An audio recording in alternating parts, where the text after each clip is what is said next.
সকালবেলায় তোমাদের দাদাভাই এই যে জ্যান্ত মাছ নিয়ে হাজির হয়ে গেছে, দেখেছো? আমাকে বলছে যা গরম পড়েছে তুমি বরঞ্চ একটু পাতলা করে ঝোল করো। যা বলা তাই কাজ। আমিও একদম ভাত বসিয়ে দিয়ে আর চাটা খেয়ে নিয়ে আর বসে পড়েছিলাম এই যে বটি নিয়ে। জানো তো আমি কিন্তু ভালোভাবে কিন্তু মাছ কাটতে পারি না, তবুও চেষ্টা করি। এই যে তাই বসে পড়েছি। তোমাদের দাদাভাই কিন্তু মাছ কেটে দেয়, আর না হলে আমাদের মা মাছ কেটে দেয়। আমি কিন্তু এই মাছটা নিয়ে দেখছি যে পেটে অনেক ডিম, পুরো ডিমে ভর্তি, তোমাদেরকে দেখালাম। আর তারপরে একটু করে পিস করে নিচ্ছিলাম ওই যে। তারপরে এদিকে আমার ছেলে মেয়ে বসে পড়েছিল পড়তে, আর আমি বসে পড়েছিলাম এই যে মাছ ভাজা করতে। ওই যে বললাম ঝোল করব, একদম ঝিঙে আর আলু দিয়ে পাতলা করে ঝোল করে নিয়েছিলাম।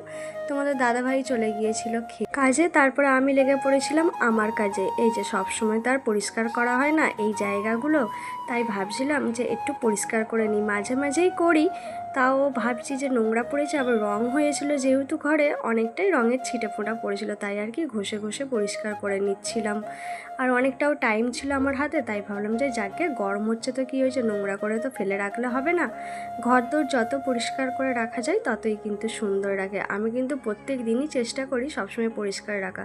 যেহেতু আমার ঘরে দুটো নয় তিনটে ছেলে মেয়ে আছে, কিন্তু সবসময় কি বলো তো, ওরা সবসময় উড়োউড়ি ছোটাছুটি, বাইরে থেকে আসা, না পা মুছে ঘরে উঠে যাওয়া, বিছনায় উঠে যাওয়া, কতই বা ওদেরকে সাবধান করব।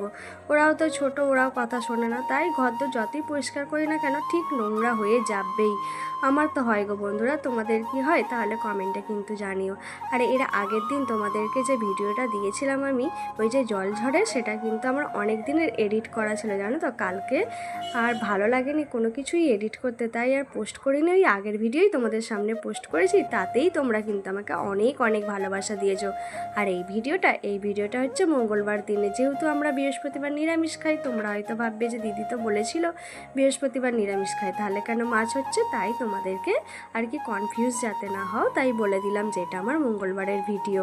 এই যে মঙ্গলবার দিনকে দেখেছো ফুলওলা এসেছিলো, আর খুব সুন্দর লাগছিলো ফুলগুলো, একদম চোখে লাগার মতন।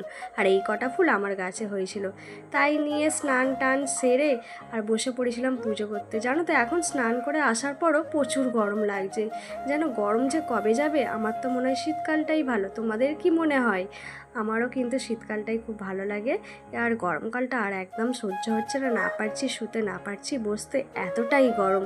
তারপরে এই যে আমার কিন্তু মা বাবারও গরম লাগে, তাই কিন্তু আমি প্রত্যেক দিন নিয়ম করে একদম একটা আর কি রুমাল দিয়ে সব বাবা মার আর কি ছবি থেকে, মূর্তি থেকে সব মুছে পরিষ্কার করে দিই আমি। দিয়ে এই যে দেখতে পাচ্ছ এবার খেতে দিয়ে দিচ্ছি। আর কেমন লাগছে গো আমার মা লক্ষ্মীকে, আমার বাবা কৃষ্ণকে, মা রাধারানীকে, তোমরা কিন্তু কমেন্ট করে জানিও। সকলে বলো রাধে রাধে। অনেক ভালো থেকো তোমরা, সুস্থ থেকো।